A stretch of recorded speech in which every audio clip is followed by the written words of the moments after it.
Good morning, Paname. Alors aujourd'hui, sur Radio Monologue EJL, je voudrais vous parler un petit peu par rapport à ce qui s'est passé hier soir. Où Zemmour le subodoré depuis des mois, depuis même des années on peut dire, mais hier il l'a dit clairement. Il l'a expliqué avec les mêmes arguments que tous les gens qui analysent un petit peu la situation, dont je fais partie, même si personne ne me connaît. J'ai analysé, on va dire, ça dans mon coin, et c'est pour ça que je suis venu essayer de lancer quelque chose de nouveau, d'autre, de la politique autrement, vraiment. Alors aujourd'hui, c'est pas le président fondateur d'un mouvement que personne ne connaît, de JL Citoyen qui vous parle, mais un Français moyen, un citoyen, qui regarde tout ça et qui voit que tous les gens sont paumés. Quasiment tous sont paumés. Ils savent plus où ils sont. Il y a de quoi, hein, même moi je suis paumé, on est tous paumés. Et ils savent plus à quel sein, si j'ose dire, se vouer.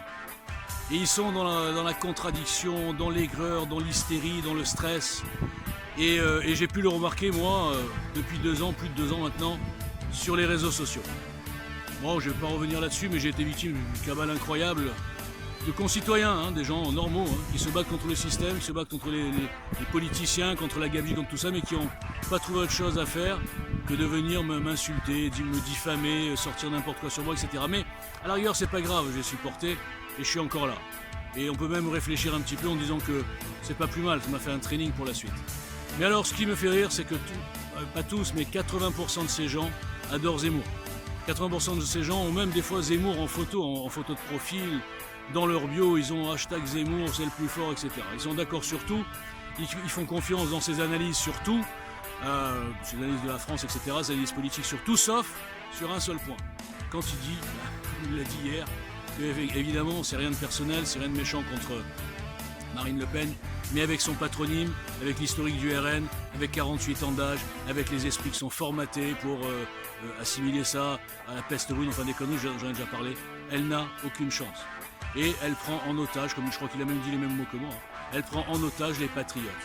Et il a même dit ça, moi aussi j'avais dit, je comprends que les gens, même eux ils le savent, même les militants RN ils le savent, même Jean Messia il le sait, tout le monde le sait qu'ils n'ont aucune chance de gagner. Mais ils défendent comme si on les insultait eux-mêmes, alors que c'est pas le sujet, moi j'ai jamais insulté les électeurs, les militants du RN, jamais de la vie. J'aurais juste dit les gars, il faut s'ouvrir à autre chose.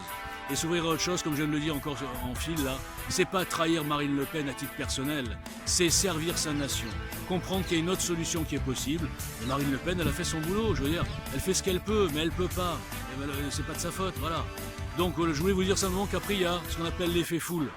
Parce qu'il y a des gens qui n'ont pas de motivation politique pour venir m'insulter et essayer de casser EJL, ils ont des motivations personnelles, des aigris, des frustrés, des mecs qui se cachent, et quand ils voient un type comme eux, simple, qui essaie de faire quelque chose, ça les rend rageux. Ça les rend jaloux, non pas parce que ma position n'est pas enviable, hein, je vous le dis, hein, ni financièrement, ni quoi que ce soit. Une notoriété zéro, j'ai tout à zéro. Simplement j'ai des idées, des convictions et de la motivation. Et ça, c'est tout ce qu'ils n'ont pas. Donc ils ragent. Donc ils amènent des copains, pareil qu'eux, même profil, et viennent insulter en meute, et ainsi de suite. Bon voilà, donc on s'en fout des meutes, on s'en fout de tout. Le message aujourd'hui de Radio Monologue EJL, c'est de dire les gars, c'est pas une trahison que d'ouvrir les yeux. C'est pas une trahison de dire oui, bien sûr qu'on est lecteur du RN depuis 30 ans, 40 ans, peu importe. Mais aujourd'hui, il faut se rendre à l'évidence. Il faut construire autre chose. Bien, alors je vais vous dire, je vais vous mettre à l'aise.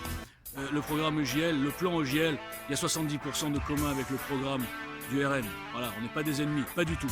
Simplement on amène d'autres choses, d'autres idées citoyennes dont ils n'ont pas voulu. J'aurais proposé pourtant. On leur amène une modernisation de la République.